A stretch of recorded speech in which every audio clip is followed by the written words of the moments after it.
Hello friends, मैं हूं श्याम गुलाटी और आज हम एक ऐसे टॉपिक के ऊपर डिस्कस करने वाले हैं जो देखने में तो बहुत इजी लगता है लेकिन इजी होता नहीं है। मैं बात कर रहा हूं कॉम्प्रीहेंशन की।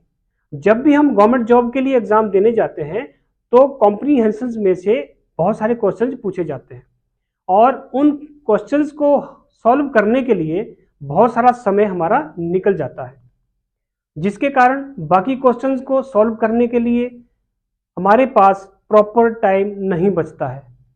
लेकिन यदि हम एक सही टेक्निक्स के साथ या फिर कुछ प्लानिंग के साथ इन क्वेश्चंस को सॉल्व करते हैं तो हमारे पास दूसरे क्वेश्चंस को सॉल्व करने के लिए भी समय बच जाता है।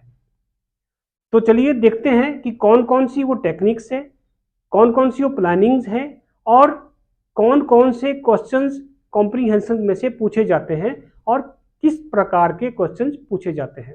तो शुरू करते हैं। जैसे कि आपको पता है, कॉम्प्रीहेंशन आपने स्कूल से लेकर के कॉलेज टाइम तक को पढ़ा है उसको। जैसे कि आपके पास होता है ये कॉम्प्रीहेंशन के लिए एक पैसेज आपके पास है, यहाँ पर लिखा गया है। ये आपके पास पैराग्राफ लिखे गए, ये फर्स्ट पैराग्राफ हो गया। इसके बाद यहाँ से पैराग्राफ ये शुरू हो जाता है, फिर ये है ना सेकंड पैराग्राफ, थर्ड पैराग्राफ यहाँ से शुरू हो जाता है, फिर ये चल के 3 से 4 पैराग्राफ आपको इस पैसेज में, कॉम्प्रीहेंशन वाले पैसेज में आपको देखने को मिल जाते हैं। ये आपका पैसेज है और साथ में इस पैसेज में से 4 या 5 क्वेश्चन आपको पूछे जाते हैं। ठीक, जैसे कि क्वेश्चन नंबर 1 हो गया, यहाँ पर इस तरह से क्वेश्चन होगा। नंबर 1 पे ये क्वेश्चन डाल दिया जाएगा और साथ में आपको ऑप्शन दिए जाएंगे ए, बी, सी और डी। इस तरह के ऑप्शंस आपके पास होंगे। इन्हीं में से, इन्हीं क्वेश्चन में से, इसी जो ये टॉपिक है दिया हुआ पैसेज, उसमें से आपको कुछ यहाँ पर ऑप्शन दिए हुए गए होंगे। आपको उनमें से किसी एक ऑप्शन को टिक करना है, मतलब वो उसका आंसर होना चाहिए। लेकिन उस आंसर को निकालने के लिए हमें करना क्या पड़ेगा? कॉम्प्रीहेंशन वाला जो ये पार्ट है, ये बहुत थोड़ा सा ट्रिकी है और थोड़ा टफ भी होता है। यदि आप इसको बहुत इजी बनाना चाहते हो तो इसके लिए आपको प्रैक्टिस की जरूरत पड़ती है। तो प्रैक्टिस कैसे की जाए, क्या वो प्लानिंग है, क्या स्ट्रेटेजी है, ये मैं आपको डिस्कस कर रहा हूँ अभी। जैसे कि आपके सामने ये पैसेज है, ये आपके सामने क्वेश्चन है 1 2 3 4 5। अभी मैंने आपको फॉर एग्जाम्पल एक सैंपल बना के दिया। तो यदि इसको 2 तरीके से हम सॉल्व कर सकते हैं। क्वेश्चंस को सॉल्व करने के 2 तरीके हैं। पहले तो कि आप पैसेज को पहले पढ़ लें या फिर आप क्वेश्चंस को पहले पढ़ लें। ठीक, पहला क्या वे है कि अपना जो पैसेज उसको पहले पढ़ लें या फिर क्वेश्चंस को पहले पढ़ लें। वो किस हाल में आपको पढ़ने चाहिए? देखो, यदि आपको लग रहा है कि ये जो पैसेज दिया गया है ये हमारे पास थोड़ा मुश्किल है, इसकी लैंग्वेज मुश्किल है, समझना मुश्किल है, तो उस सूरत में आप क्या करेंगे कि आप इस पैसेज को छोड़ देंगे और ये वाला जो पोर्शन है क्वेश्चंस वाला, क्वेश्चंस को पहले पढ़ेंगे। आप क्वेश्चंस को पहले पढ़ो, 1 बार 2 बार 3 बार। इन क्वेश्चंस को 3 बार आपने पढ़ना है, उसके बाद आपने फिर पैसेज को पढ़ना शुरू करना है। यदि पैसेज टफ है उस कंडीशन में। अगर पैसेज आपको आसान लग रहा है तो पहले आप पैसेज को पढ़ें 1 बार 2 बार 3 बार और उसके बाद क्वेश्चंस को पढ़ें 1 बार 2 बार 3 बार। राइट, मान लीजिए ये पैसेज है आपके पास। तो पैसेज को पढ़ने का क्या तरीका है? सबसे फर्स्ट रीडिंग आपने देनी है शुरू से लेकर के, स्टार्टिंग से लेकर के लास्ट तक, लास्ट लाइन तक आपने, स्टार्टिंग लाइन से लास्ट लाइन तक आपने एक ही बारी में इस पूरे के पूरे पैसेज को पढ़ लेना है। ये नहीं करना कि आप 1 2 लाइन पढ़ी, 3 लाइन 4 लाइन पढ़ी और उसके बाद आपको कोई लाइन जो है टफ लग रही है, मुश्किल लग रही है, या आपका वहां ध्यान भटक गया है तो आपको वहां समझ नहीं आ रहा है, आप फिर उसके बाद फिर पीछे से पढ़ना शुरू करेंगे। ऐसा नहीं करना। आपको समझ आ रहा है या नहीं आ रहा है, फर्स्ट रीडिंग में आपको बस इसको पढ़ते जाना है, एक जिसको बोलते हैं सरसरी वे में, इसको पढ़ते जाओ और थोड़ा सा ध्यान भी रखो। फिर दूसरी बार जब हमने इसको यहाँ तक पढ़ लिया एंड तक, दूसरी बार क्या करना है कि हमने इसको फिर दोबारा से पढ़ना है, रीड करना है। और इसमें एक काम और करना है हमने अब, कि जो भी चीजें हमें यहाँ पर लगेगा कि कोई चीज हमारे पे यहाँ से इंपॉर्टेंट दी गई है, कोई फैक्ट है दिया हुआ, कोई लॉजिक है दिया हुआ, कोई रीजनिंग है दी हुई, तो उस हाल में हमने क्या करना है कि उस लाइन को, उन वर्ड्स को अंडरलाइन करते जाना, या अंडरलाइन कर लो, ठीक, इस तरह से इनको अंडरलाइन करते जाओ। फर्स्ट पैसेज में ये अंडरलाइन करने वाला, वहां यहाँ पर ये अंडरलाइन करने वाला, कुछ भी आपको जहां पर अंडरलाइन करने वाला लग रहा है जरूरी है उसको अंडरलाइन करते जाओ करते जाओ करते जाओ, लास्ट तक पढ़ते जाओ, और सेकंड रीडिंग आपकी कंप्लीट हो जाती है। और फाइनल आपने क्या करना है, 3 रीडिंग में जब तीसरी रीडिंग आप देंगे, थर्ड रीडिंग, तो आपको यहाँ से पूरा पैसेज को यहाँ से यहाँ तक पढ़ने की जरूरत नहीं है। अब आपको सिर्फ और सिर्फ जो चीजें आपने, जो जो लाइन या जो जो वर्ड्स आपने अंडरलाइन किए हैं, उन लाइनों को या उन वर्ड्स को ही आपने दोबारा से पढ़ना है। यह है पैसेज को रीड करने का तरीका। अब जब आपने 3 बार इनको पढ़ लिया, अंडरलाइन भी कर लिया, और अंडरलाइन की लाइनों को या वर्ड्स को दोबारा से फिर पढ़ लिया, तो इन 3 टाइम्स में आपके पास, आपके दिमाग में बहुत सारी चीजें बैठ जाती है कि ये चीजें इसमें अंडरलाइन की है, तो ये जरूरी चीजें हैं, ठीक। उसके बाद आप क्वेश्चंस पे आ जाएंगे, क्वेश्चंस को पढ़ेंगे 1 बार 2 बार 3 बार, जितने भी क्वेश्चन 3 4 5 जितने क्वेश्चन दिए हैं उनको 3 बार पढ़ना है। और जैसे ही आप क्वेश्चंस को पढ़ना शुरू करेंगे तो आप फर्स्ट टाइम में आपको नहीं समझ आएगा, तो दूसरी बार जब आप पढ़ेंगे तो आपको दिमाग में आ जाएगा कि अच्छा ये क्वेश्चन पूछा है और यहाँ पर ये इसका आंसर यहाँ जैसे से होगा। तो इस तरह से इसको सॉल्व करने का एक ये तरीका है, राइट। और दूसरा तरीका जो मैंने आपको बताया कि पहले आप क्वेश्चन को पढ़ सकते हैं या फिर इसको दूसरे बाद में पैसेज को पढ़ सकते हैं। और बात एक चीज और होती है इसमें कि जब आप पैसेज को पढ़ते हैं तो आपका ध्यान वहीं पर होना चाहिए, तभी आप इसको अच्छे से सॉल्व कर पाएंगे और जल्दी सॉल्व कर पाएंगे। कैसे? आप एक लाइन को पढ़ रहे हैं तो उसी लाइन के ऊपर आपका ध्यान होना चाहिए, मतलब जिस लाइन को पढ़ रहे हैं, जिस वर्ड को पढ़ रहे हैं, उस वर्ड के ऊपर आपका ध्यान होना चाहिए। आपका ध्यान कहीं ऐसा नहीं हो कि बाहर हो, आप बैठे हैं एग्जाम देने के लिए, पढ़ रहे हैं पैसेज को, लेकिन आपका ध्यान कहीं बाहर है, नहीं, तब आप उसको ना तो उसको समझ सकते हैं ना उसको सॉल्व कर सकते हैं। ये सबसे बड़ी गलती हो जाती है स्टूडेंट से। तो अपना ध्यान उस टाइम वहीं पर रखना, फोकस आपके सिर्फ जो आप काम कर रहे हैं उसके ऊपर होगा, तो आप बड़ा जल्दी इसको पिक कर जाएंगे आप, राइट। तो ये हो गया इसका तरीका। और आपको प्रैक्टिस भी इतनी करनी चाहिए, जब आप एग्जाम देने से पहले घर में हो तो इसकी प्रैक्टिस इतनी ज्यादा कर लो कि आपकी रीडिंग की प्रैक्टिस रोज पढ़ो पढ़ो पढ़ते जाओ, इंग्लिश का पैसेज पढ़ते जाओ, इंग्लिश का कोई भी चैप्टर ले लो, पैसेज ले लो, बुक ले लो, कुछ भी ले लो, न्यूज़पेपर ले लो। तो इंग्लिश को पढ़ने की आपको इतनी हैबिट हो जानी चाहिए और आपकी इतनी प्रैक्टिस हो जानी चाहिए कि आप 1 मिनट में 150 to 200 वर्ड्स, 150 से 200 वर्ड्स को पढ़ सके। इतनी प्रैक्टिस हो जानी चाहिए आपकी इसको पढ़ने की, तब, और उसको थोड़ा ध्यान से भी पढ़ने की, यानी कि पढ़ना ही है सिर्फ, फिर उसका पता नहीं चलेगा, ध्यान भी रखना है और पढ़ना भी है, तो आपकी प्रैक्टिस इस तरह से हो जाएगी। और दूसरा चीज आपने क्या ध्यान रखनी है कि कुछ वर्ड्स पैसेज में टफ होते हैं, उनका मीनिंग नहीं आ पाता है हमारे को, तो आपको यहाँ पर इस सूरत में क्या करना है कि आपको उन वर्ड्स के मीनिंग भी याद रखने पड़ेंगे। वो कैसे होगा? अपनी वोकेबलरी को अभी से सुधारना शुरू कर दो। जो भी वर्ड्स कहीं पर भी आपको दिखता, जब भी आप इंग्लिश का कोई पैसेज पढ़ते हैं, इंग्लिश का न्यूज़पेपर पढ़ते हैं, कोई मटेरियल आप इंग्लिश का पढ़ते हैं, तो वहां पर आपको जो भी वर्ड आपको टफ लग रहा है ना, उसको आप अंडरलाइन करें, और जब आपको समय मिले तो उस वर्ड को आप अपने एक किसी नोटबुक में या फिर किसी डायरी में उसको नोट कर लें विद उसके मीनिंग, उसका मीनिंग भी साथ में लिख ले और उसको देखते जाए, तो आपको वो 4 5 6 बार जब भी आप उसको पढ़ेंगे तो कभी ना कभी आपके दिमाग में वो बैठ जाएगा। तो वोकेबलरी को सुधारने का और उसको इंक्रीज करने का ये सबसे बेस्ट तरीका है, राइट। तो ये तो हो गया इसके बारे में कि पैसेज को पढ़ना है, फिर उसके आंसर्स को कैसे निकाला जा सके। अब मैं बात करता हूं कि कॉम्प्रिहेंशन में क्वेश्चन किस किस तरह के क्वेश्चन पूछे जाते हैं, है ना। ये नहीं होता कि जो पैसेज में आया वो सारा कुछ वैसे ही पूछा जाएगा, अलग अलग तरह के क्वेश्चन आपको घुमा फिरा के क्वेश्चन पूछे जाते हैं। फर्स्ट क्वेश्चन जैसे मैं बात करूंगा अभी आपको, एक तरह का तो ये क्वेश्चन होता है कि डायरेक्ट क्वेश्चन होते हैं। एक तरह का क्वेश्चन क्या होगा आपके पास, डायरेक्ट क्वेश्चन आ जाते हैं, direct question, right. Direct question क्या होंगे?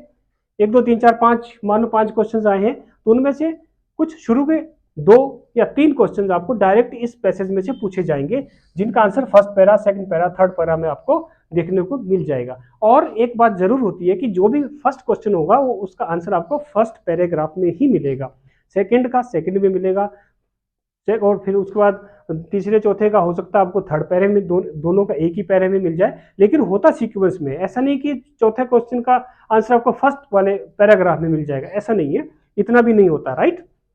तो इस तरह के डायरेक्ट क्वेश्चंस जो फैक्ट बेसिस होते हैं, कुछ यहाँ पर दिया होगा इस डेट को ये हुआ या इसने उसको ये बोला, इसके बारे में बात की गई है, कौन बात कर रहा है ना, किस चीज के ऊपर बात की गई है, क्या टॉपिक है, किस टॉपिक के ऊपर डिस्कस की जा रही है, तो वो यहाँ पर आपको डायरेक्ट क्वेश्चंस उसके बारे में पूछे जाते हैं।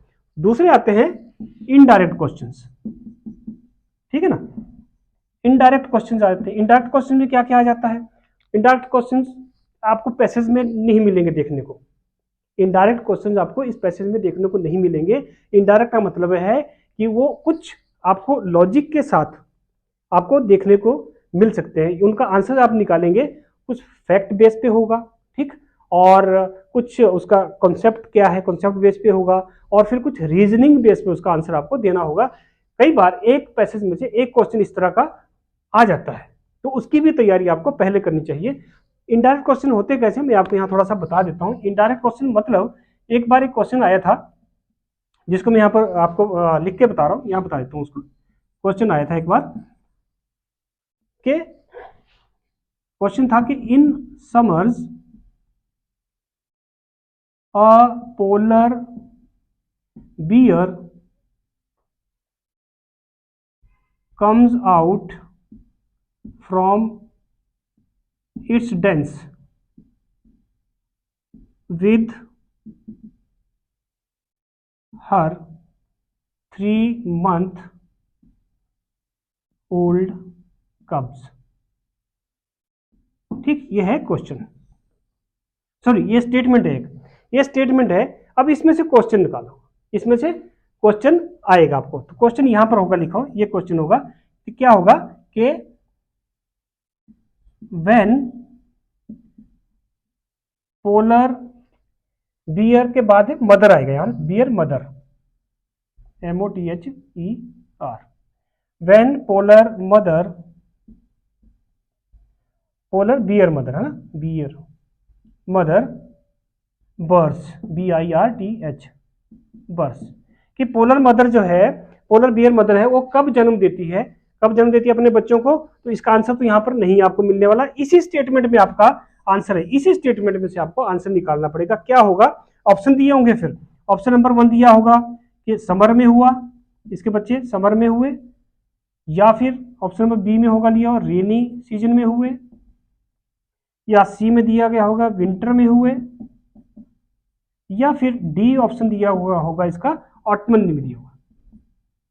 राइट, इस तरह से समर में दिया इसने, रेनी में बच्चों को जन्म दिया, कि विंटर में दिया, कि ऑटमन में दिया, कब दिया इसने जन्म अपने बच्चों को। तो यहाँ स्टेटमेंट में हमारे पास उसका आंसर एकदम से निकलने वाला, लॉजिक के साथ, कोई बड़ा टफ नहीं है, बहुत आसान होता है थोड़ा सा। देखो अब क्या हुआ हमारे पास एक क्वेश्चन है, when polar mother birth, polar mother कब जन्म देती है अपने बच्चों को। देखो कब जन्म देती है, तो समर में, ये 4 ऑप्शन इनमें से। तो अब पोलर मदर है, बियर मदर, ये बाहर आती, comes out from its dense. Polar mother मतलब एक ध्रुवीय जो भालू होता है, वो भालू माता अपने 3 महीने के कब्ज, इसके बच्चों के लिए कब्ज लगाता, कब्ज के साथ, बच्चों के साथ, डेंस मतलब कि घने जंगलों में से बाहर आती है ना। तो वो समर में, कब आती है, समर्स में। बच्चे कितने महीने के हो चुके हैं, 3 मंथ्स के, 3 मंथ के बच्चे हो चुके हैं, और समर्स में ये बाहर आती है।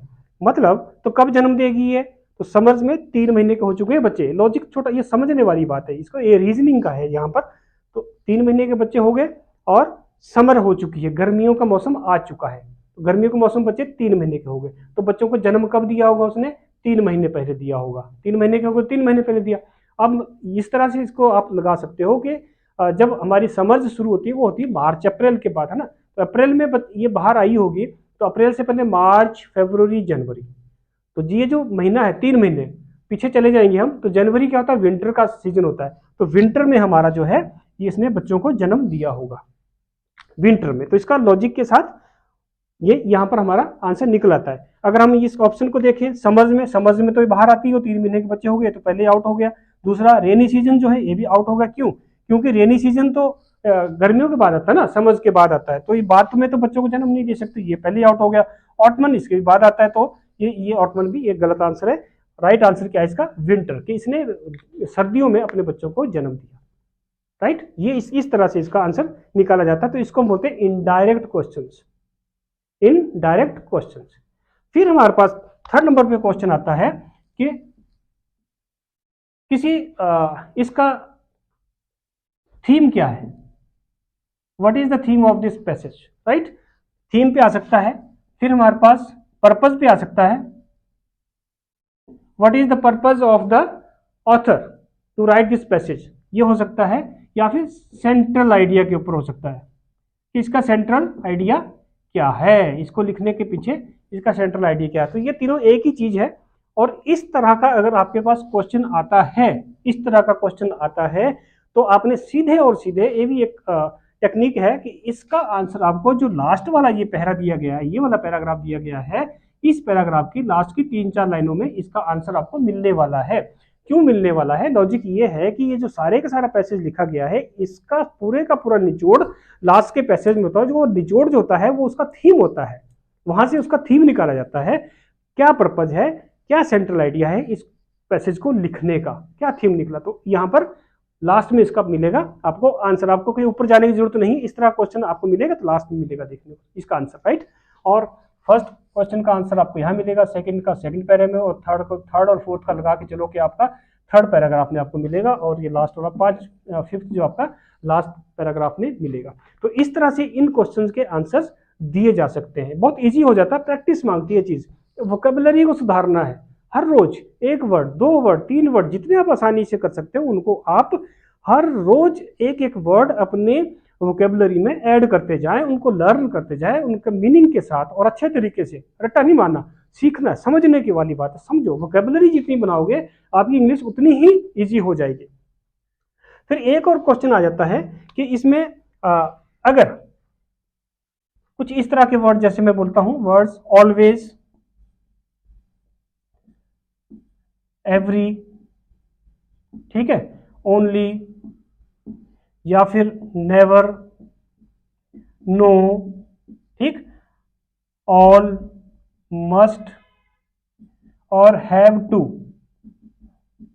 अगर इस तरह के ऑप्शन जो होते हैं ना, ऑप्शन अगर इन तरह के वर्ड के साथ शुरू होती है, ऑलवेज से शुरू होता है, एवरी से, ओनली से शुरू होता है, नेवर से शुरू होती है ऑप्शन, तो वो वाली ऑप्शन हमेशा गलत होती है। 95% केसेस में इस तरह के ऑप्शन अगर शुरू होती है किसी भी क्वेश्चन के आंसर की, तो वो 95% केसेस में वो गलत होती है। तो आपको हमेशा उसको गलत ही कर देना। जैसे मान लो ऑप्शन ए दिया गया है ऑलवेज, और इसके साथ ऐसे से आगे ऑलवेज के बाद आगे का पूरा कर दिएगा सेंटेंस। बी में दिया गया है ऑल, फिर सेंटेंस पूरा कर दिया, है ना। और सी में दे दिया गया मस्ट से शुरू हुआ ऑप्शन और फिर आगे ऐसे, और डी में दे दिया गया ओनली, इनमें से कुछ भी आ जाए और आगे शुरू कर दिया। अगर इनमें से ऐसा है, एक आपके पास ऑप्शन होगा वो सही होगा, मान लीजिए यहाँ पर कुछ और लिखा गया, इन तीनों को, इन वर्ड के अलावा एक वर्ड यहाँ पर आ जाएगा, तो ये वाला आंसर आपने आंखें बंद करके इसको टिक कर देना, ये बिल्कुल ठीक होगा लास्ट वाला। अगर ये वाले ऑप्शन ऐसे भी दे दिए जाते हैं कई बार आपको थोड़ा सा क्या करने के लिए, कंफ्यूज करने के लिए, तो आपने उसको डी करना है। और 95% केसेस में ये वाला जो है चीजें गलत हो जाती है, और जो ऑप्शन एक बचता है वो ठीक हो जाता है। फिर भी आपने थोड़ा सा और इसमें 20 सेकंड 15 सेकंड लगा लेने हैं कि ये वाले ऑप्शन को आप मैच कर लें इस पैसेज के साथ, ये आंसर क्या ये वाकई में ठीक है आंसर। अगर आपको बिल्कुल लग रहा है कि हाँ ये आंसर बिल्कुल ठीक है, तो उसको आप एकदम से टिक कर दें और आगे बढ़ जाए, ठीक। तो ये जो कॉम्प्रिहेंशन है, ये कुछ थोड़ा सा कॉम्प्रिहेंशन के बारे में आज मैंने आपको जानकारी दी, और होपफुली आपको अच्छी लगी होगी। और यदि आपको आज की ये वीडियो इस कॉम्प्रिहेंशन टॉपिक से रिलेटेड अच्छी लगी तो कमेंट में ज़रूर आप बताएं, और मुझे ये भी बताएं कमेंट में कि अगला वीडियो आपको किस टॉपिक के ऊपर चाहिए। अब हम आपको रेगुलरली एक किसी ना किसी इम्पोर्टेंट टॉपिक के ऊपर, ज़रूरी विषय के ऊपर जो है, हर रोज आपको कोई ना कोई हम जानकारी लेकर के आते रहेंगे, तो कोई जानकारी मिस ना हो जाए। आप हमारे इस चैनल को सब्सक्राइब ज़रूर करें और आगे से आगे इस इंफॉर्मेशन को भेजें। और आने वाले समय में हम जो है अभी गवर्नमेंट जॉब के एग्ज़ाम जो हैं उनकी भी एक सीरीज शुरू करने वाले हैं। जो स्टूडेंट्स हमारे साथ जुड़ना चाहते हैं वो कमेंट में यस ज़रूर करके लिख के हमें भेजें। Thank you.